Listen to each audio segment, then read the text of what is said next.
What's going on, guys? It's Luke here. We're going to run through a price action recap for today, July 13th, 2026. I took no trades today. I'm going to explain why. There was one decent setup. Unfortunately, it would have been break even anyway, but I'll run through really quick. Just so you know, guys, Funded Next is 50% off still on the Rapid Pros and the Rapid Dailies. The Dailies have daily payouts and their 1 day pass, and the Pros are pretty much just like Lucid Pros, but they're cheaper. So if you guys want any of those accounts, link is in the pinned comment if you want to sign up for Funded Next.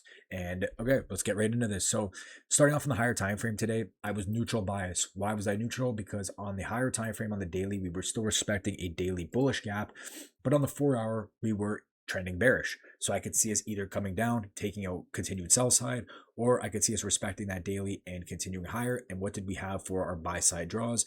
Well, we had this unfilled 4 hour. I just had it marked as the 2 hour because the 4 hour here was massive. We had this unfilled 4 hour. We had Asia high. We still had a bit of new week opening gap left above there.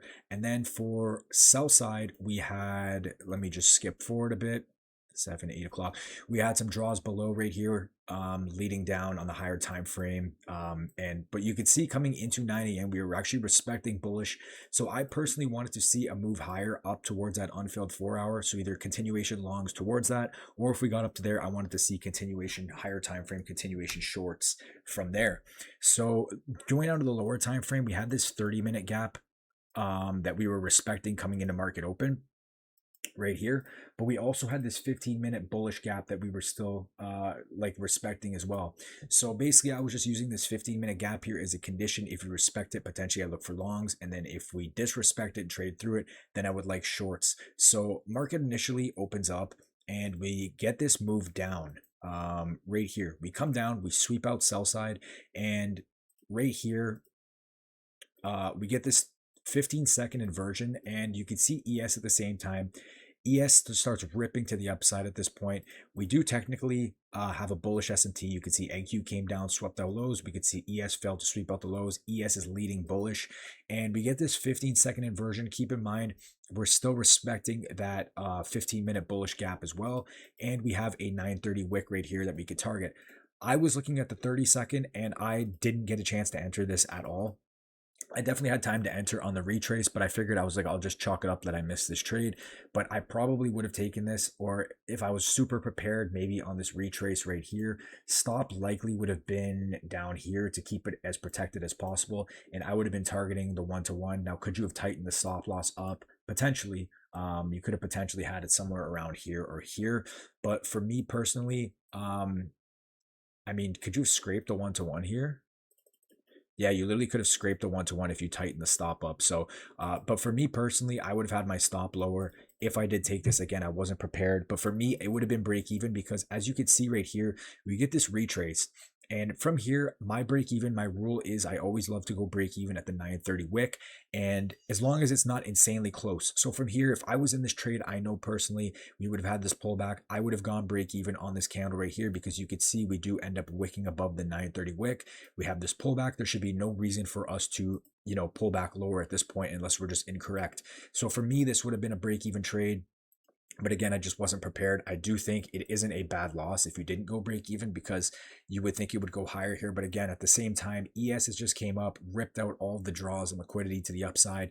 Here, again, 15-second inversion. This does look clean if you did get a good fill. To be honest, we get this pullback, we generate more buy side, we leave this high just resting below this high, so we're generating more buy side liquidity. From there, I would have personally gone break even here after we take that 930 wick out. That's just me personally. There should be no reason for us to retrace here. So if you did have a tight stop loss and you just targeted the 930 wick, maybe you scraped something here, but if not, break even. And if you did take the loss, I don't think that's a bad loss either. That's just going to depend on your system. So from there, we end up actually getting a like a bearish S&T, not technically, but we get a bearish S&T here. You can see that NQ obviously failed to take out all this buy side. ES took it out, and then from there we get a move lower. Now I'm not shorting at this point because I'm still kind of confident that price might flip eventually. And I don't really want to target this low that just swept out sell side. So for me, I fade that, and then we get this continued move down. So I'm figuring at this point, I got to wait for a higher time frame continuation. So what do we get here? We end up coming down. We take out London low. Then we take out these lows down here, and we end up getting this retrace into this 15-minute gap right here. So now I'm thinking at this point, this is my new condition. If we respect this 15-minute gap, we could potentially see shorts down towards sell side. And if we disrespect this 15-minute, we could potentially see a move higher.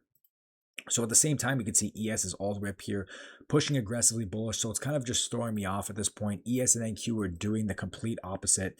But once we get into this 15-minute gap, keep in mind this is at 10 a.m. So 10 a.m. opens higher here. And I'm watching this 3-minute right here. I'm thinking if we inverse this 3-minute, maybe I will try shorts. At this time, we look at ES. ES took the highs out. We have a bearish S&T, like I said. NQ is respecting a 15-minute gap. ES is starting to displace lower. So I'm like, okay, if we inverse this 3-minute gap, potentially look for shorts, the continued sell side draws down here. But as you can see, we fail to inverse. We end up getting that Trump candle down there. I think there was an opportunity here that you could have taken after we get this Trump candle down. We get this, I don't even think the 3-minute inverse technically. No, it didn't even inverse. But again, maybe you took this. I personally wouldn't have taken this anyway. Not something I would take even looking back.